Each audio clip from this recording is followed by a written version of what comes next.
Thank you all so much for coming to the talk about love and relationships. I'm here with someone who is really an expert in that field. She is a biological anthropologist. This is Dr. Helen Fisher.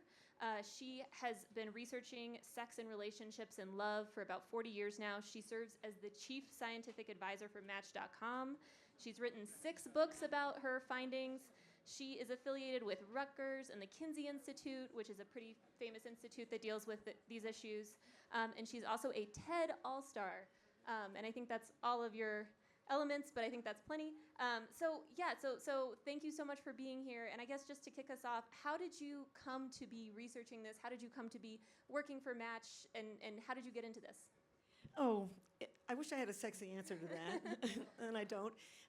I'm basically, I'm an identical twin. And when I was in college and in graduate school, everybody believed that all behavior was learned, that nothing came out of your biology. And I knew perfectly well that that wasn't true. And I began, when I wrote my PhD dissertation, I thought to myself, if there's any part of human behavior at all that would have a biological component, it would be our relationships, because it's our relationships, our love, our sex, our feelings of attachment that bring us together into a pair bond and drive our DNA into tomorrow, having babies. So bottom line is, I thought that if there was any part at all of human behavior that would have a biological component, it would be something having to do with our reproductive strategy. Not sexy, but that's the truth.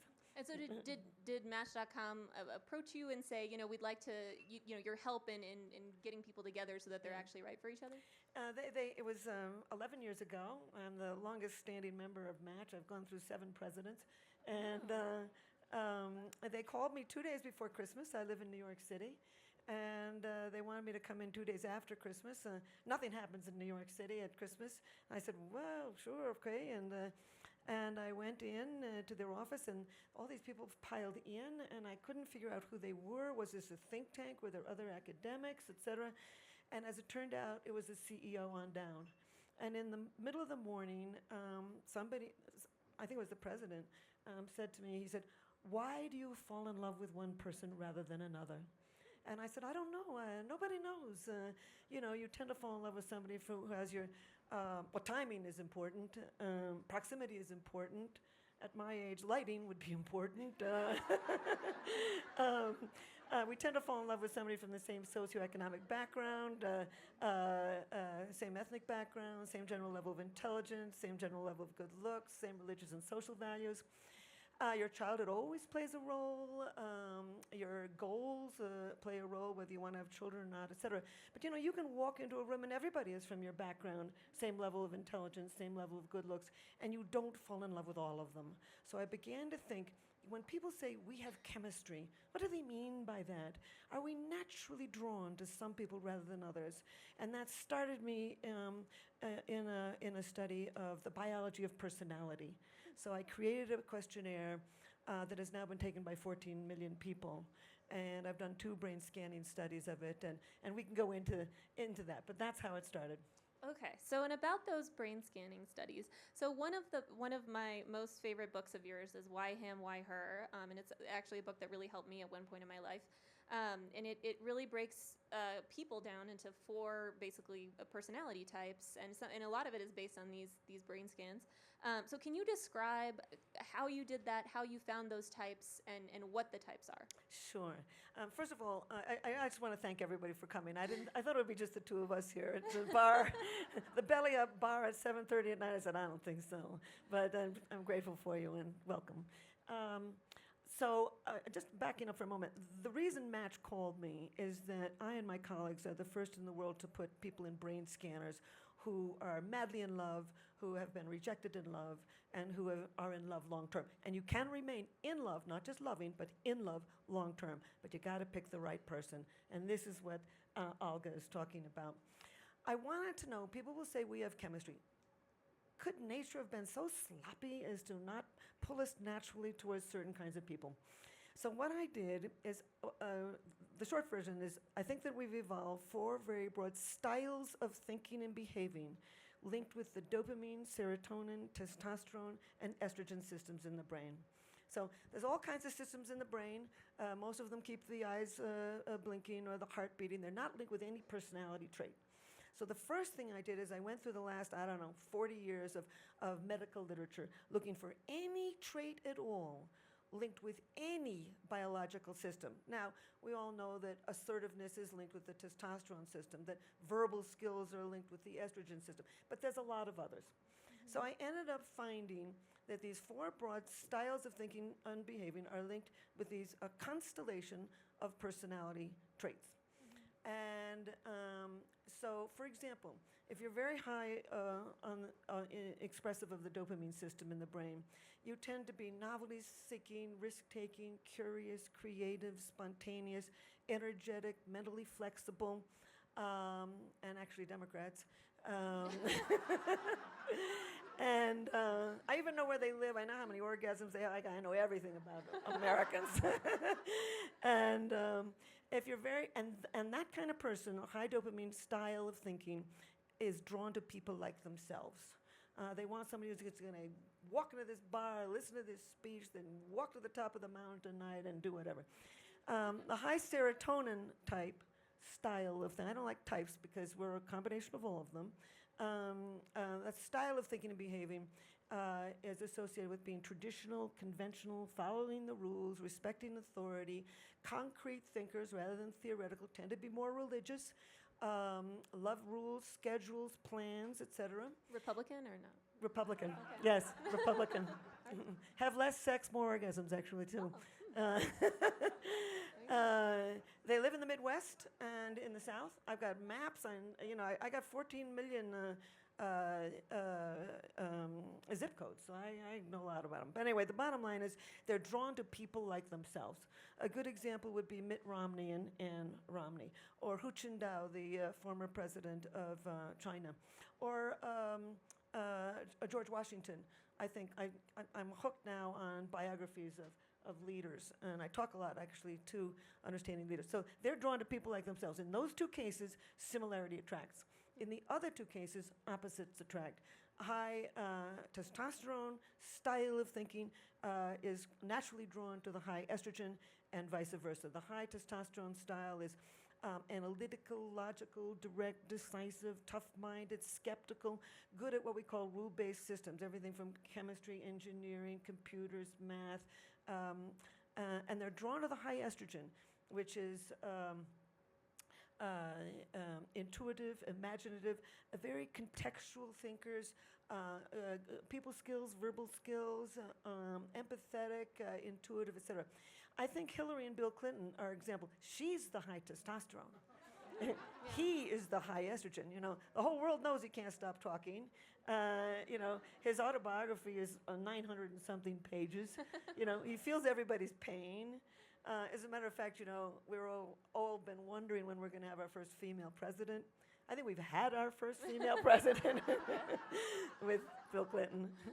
I think Lincoln was, a very high estrogen man also. We're all a combination of all of them. So the issue is to what degree.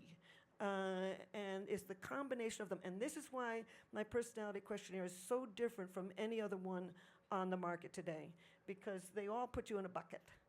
And the brain doesn't work in buckets. It works in systems that are all in combinations. And it's very valuable to know not only what you are, but what you're not.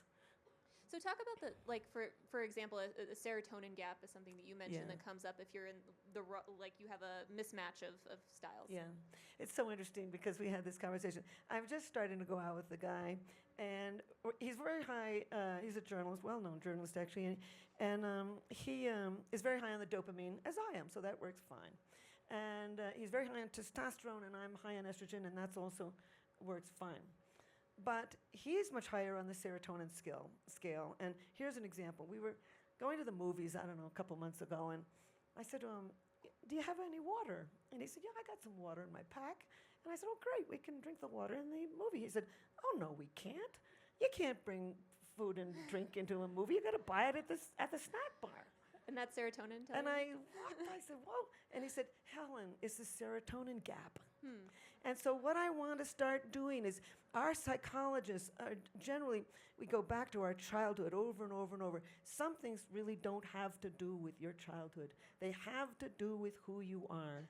And if you begin to understand that a person really is a certain way, Um, you can reach them where you live. I don't even believe in the golden rule, to do unto others as you would have done unto yourself. I believe in the platinum rule. Do unto others as they want to have done unto themselves, and you can win. You got to learn who somebody is and then work within their system, and you can reach anyone. So you also, I mean, that kind of applies to the business world also, and you mentioned that you're doing some business consulting now. Tell us a little bit about how that applies to different styles of leaders. I mean, you mentioned a few already, but... Yeah. I'll tell a story about Deloitte. Deloitte uses my paradigm, and they've trained 190,000 people with it. And I was being introduced one night. I had to make a speech to a whole pile of them, about 1,400 of them in Las Vegas. And he told the story, and I just was sitting behind the curtain listening. He told the story that he had heard me speak, and he knew this new way of thinking about personality. And he spent all evening. The following morning, he was going to make a big pitch to a major international bank. And he had put the whole deck, the whole PowerPoint together. Everybody was on their way to bed, and he suddenly remembered something that I had said. And he suddenly realized that he was doing the wrong kind of pitch. He realized who these people were.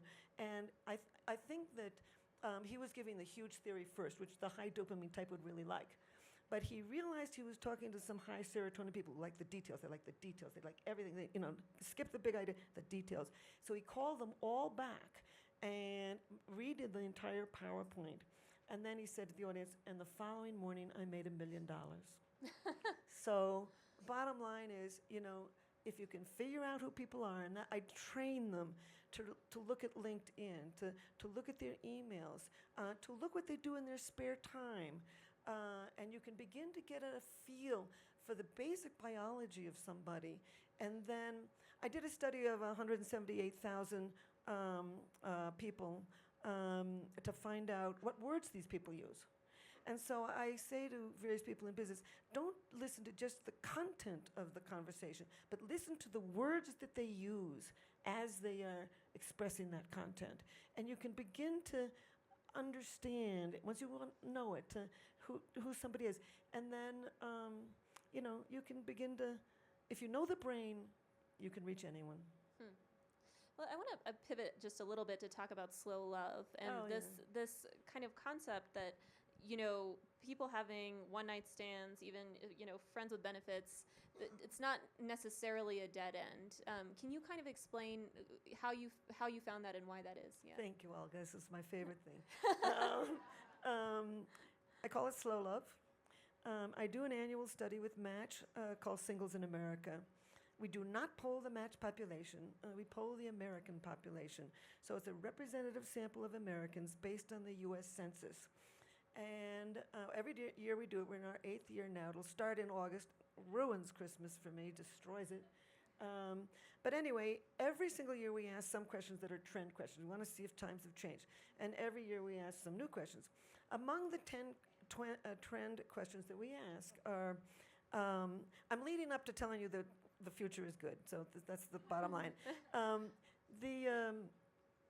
Every year I ask the question, have you ever had a one-night stand? And over 50% of American singles have. Now, not necessarily last year, but over the course of their experiences. Over 50% of Americans have had a friends with benefits, and over 50% of Americans have had a long-term live-in relationship before they marry. Americans think this is reckless. And then I read an article that 67% of people who are living together long-term are terrified of divorce. We are terrified of divorce. And it began to occur to me that this is not recklessness, this is caution.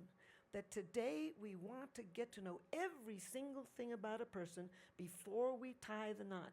Where marriage used to be the beginning of a relationship, now it's the finale.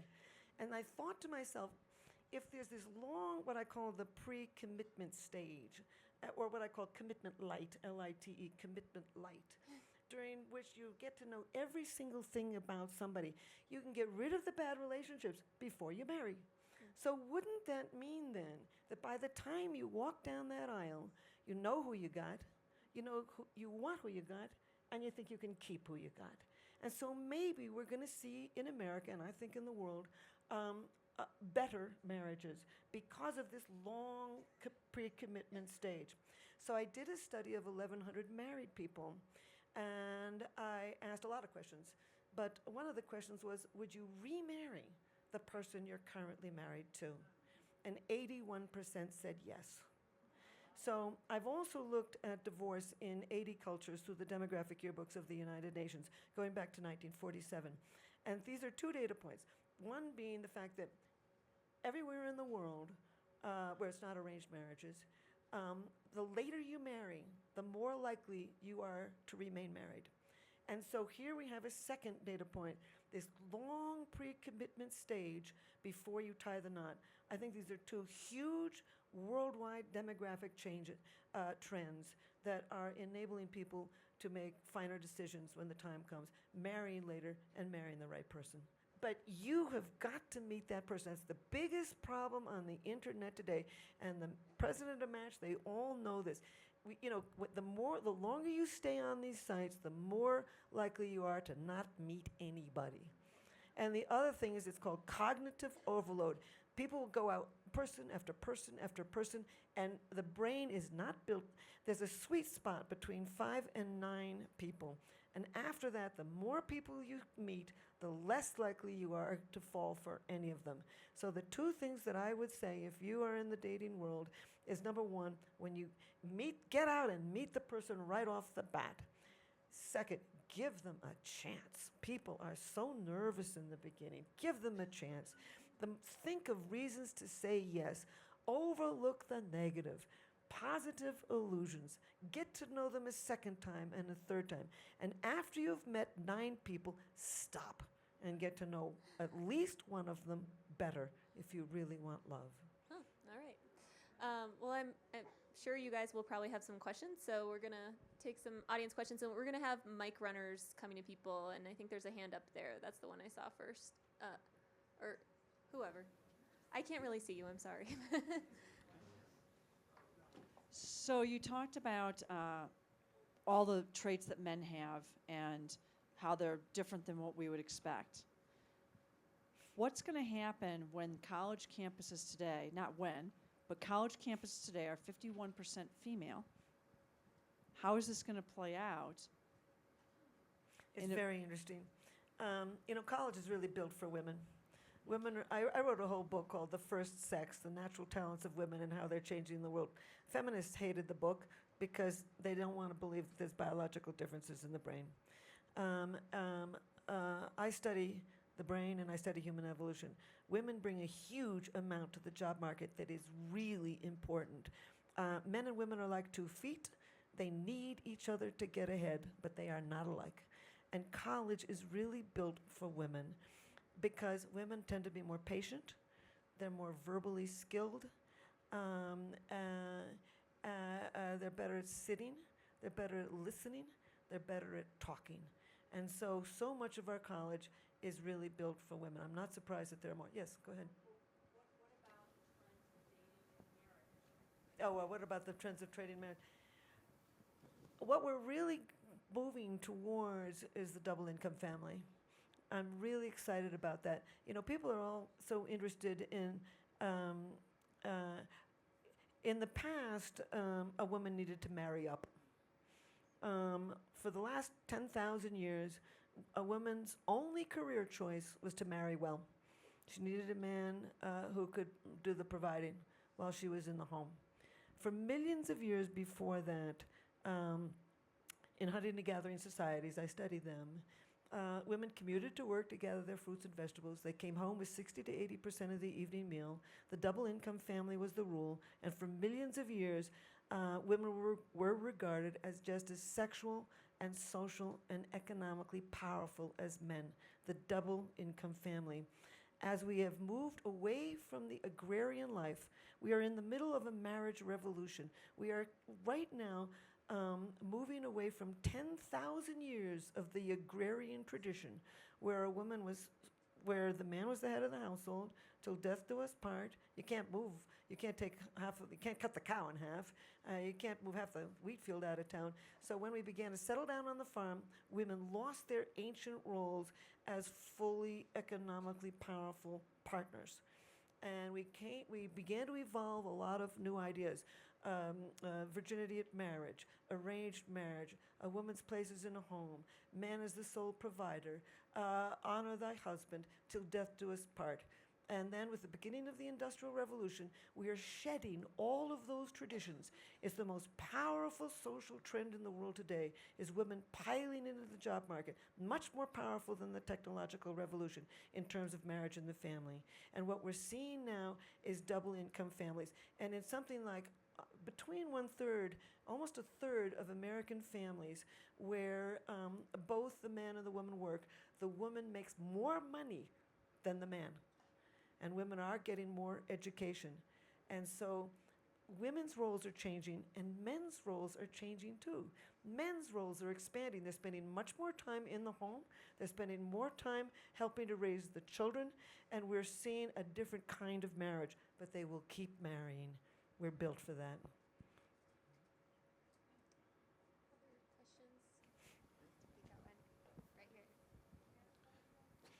Oh, not to bring this crowd down, but what do you think of President Trump's brain? I just did a thing for the New York Times. I never heard the question, what do I think of Trump's brain? Well, I mean, I'm like everybody else. I think he's a narcissistic megalomaniac. He's a nutcase. He's a nutcase. And I apologize to those who don't agree with me, but you asked me my opinion, that's my opinion. He's also very high testosterone. He's very high testosterone man. He's a builder, I mean, literally a builder of buildings. He's got to have very good spatial skills for that. He does have some estrogen in him. He has a very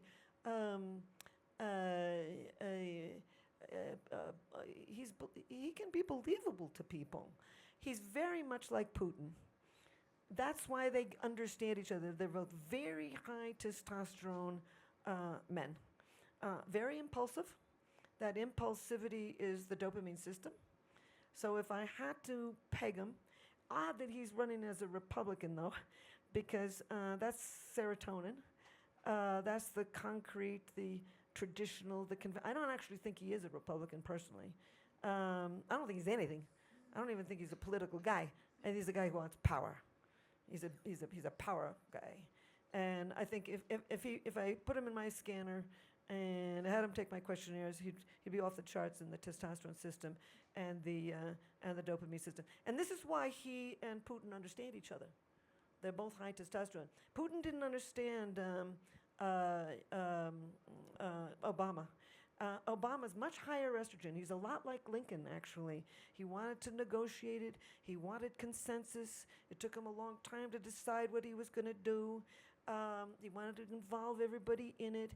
He had a great, he could have gone to a white shoe law firm, and instead he's trying to help people in the poorest parts of Detroit and, other parts of Illinois, et cetera. An entirely and this is why I think Putin didn't understand Obama. Putin thought Obama was weak. He's not weak. He just leads differently. I have a question. Your point about Where are you? right over here. I thank you. Hi. I get to drink after that question. Thank you. So you made the point about the benefit of delaying marriage Yes. for longevity of the relationship. Yes. You also, the previous question asked about, women and the changing, and you answered about the changing roles of women in terms of income and moving from an agrarian society. Yes. So if you combine the two, and you look at it like, okay, people are going to pair up, older woman versus younger man, equal age, older man versus younger woman. What do you see evolving, and what's the best pairing? Oh, that's so wonderful. I started in on this, and then I wandered off it.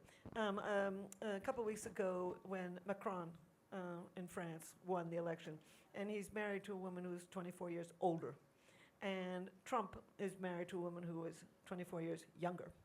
And so they quoted me in the Times. They did not put this quote in that I would have hoped that they would, which was, Macron's marriage is the marriage of the future, and Trump's marriage is the marriage of the past. And when I study people in this Singles in America study, 40% of men would be willing to marry a woman who is 10 or more years older than them.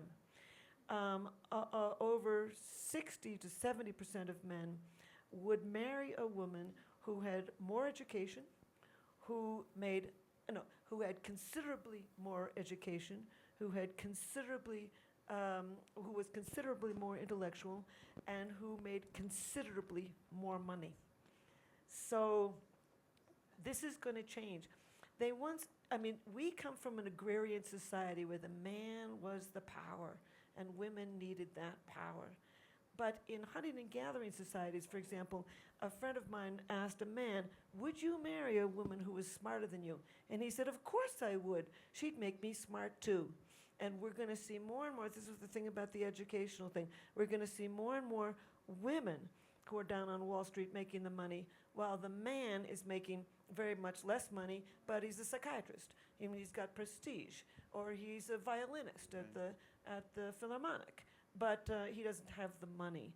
And I make a lot of speeches to executive women. And I'm always interested in how they've managed this, because we're just in this marriage revolution.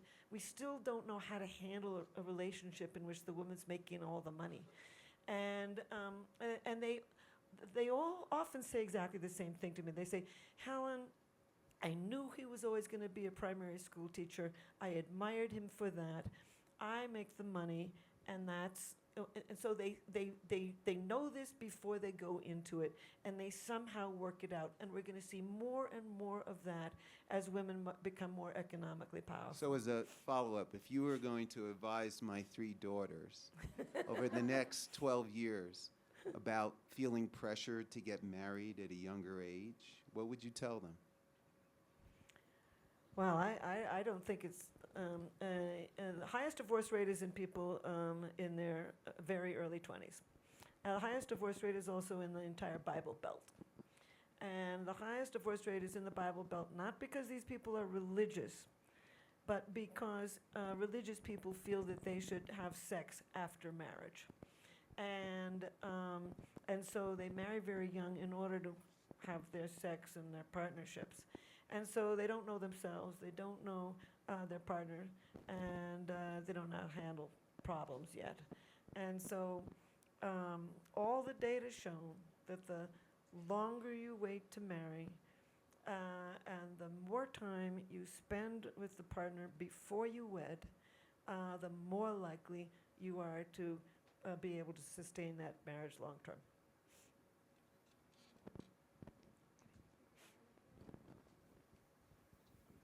If a young person came to you and asked you to help them know whether they're in love, how would you answer that question? And if they're not sure, do you think that giving them maybe L-Dopa might push them over the edge? I wouldn't give them L-Dopa or even cocaine. That'll drive it up, but not for long. You know, the following morning you wake up, you're not high anymore on the cocaine, so I'm told, right?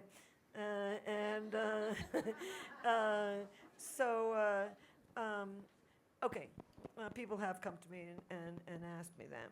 And the first thing I do is I ask them about the relationship and all of that. But I also will list the characteristics of romantic love and see if they have them. And by the way, when I ask, over 50% of people believe in love at first sight, and over 35% have experienced it. So it's not impossible, and it's actually rather easy to explain love at first sight. But a lot of people don't have it. And but anyway, here are the basic characteristics of intense, romantic, passionate love. Not the sex drive, not attachment. First thing that happens is a person takes on what I call special meaning. Everything about that person becomes special. Their car is different from every other car in the parking lot. The street they live on is different. The music everything is different. Then you focus on them, you know. And I would ask people before I put them in the brain scanner, what do you not like about your partner? And they can list it. but then they sweep that aside and just focus on what they really do like. As Chaucer said, love is blind. And then intense elation when things are going well, mood swings into terrible despair when you don't get an email, you don't get a call, you don't get a text, they disappear on you for the weekend, etc. Intense energy, you can walk all night and talk till dawn. Butterflies in the stomach, weak knees, dry mouth, things. Dependency, separation anxiety, you don't like to be apart. Frustration attraction, when they don't call, don't write, you like them more, because actually what's happened is you've driven up the dopamine system. But the three main characteristics are somebody's camping in your head. You think about them all the time. And yes, you do want to have sex with them, but the second characteristic, what you really want is for emotional union, for them to call, to write, to ask you out, to tell you that they love you. And last, you're highly motivated to win them, just like any other drug. What people will do when they are in love is out of this world. But basically, from a Darwinian perspective, you're fighting to win life's greatest prize, which is a mating partner. Last but not least, romantic love is very hard to control. As Stendhal once said, he said, love is like a fever. It comes and goes quite independently of the will. So if you're not in love, keep on, ride roller coasters with them, for God's sakes. Take a vacation to different places. Jack up that dopamine system. Make love to him, for Christ's sake, and get to know him. And eventually, it may happen. We're built for it. I think we have time for one more quick question. Yeah, probably we're in the 70s. Remember ZPG? Where are you? Over here. Yeah. Thank you. Remember ZPG, zero population growth? Okay. And I guess in China now, and this is the question's based on, why do people have kids until they have a male? And now what's happening in China is there's so many males that they can't ever have a chance of getting married. So Yeah, that's a real problem. That's an agrarian thing, because in agrarian farming societies, the man was the head of the household. The man was the one that did the inheriting. The man was the one that and would own the farm, and so they wanted to pass on their DNA to males, and so female infanticide has been around for thousands of years in the farming world. And it's interesting, I read an article about maybe even a couple years ago that in China today, they're beginning to want to have a girl, not a boy. And the reason is that as they get older, they now know that a girl will help them in their old age, whereas a boy might not. So that is one of those agrarian belief systems that will slowly die off as women become more economically powerful. So why don't I close with this? Yeah, sure. So we're all interested in the future, and I'll just say this one line. It's the last line of my book. Any understanding of the future, any determinant of the future, I can't remember exactly, but any determinant of the future needs to take into account the unquenchable, adaptable, and primordial human drive to love. Thank you. Thank you, guys.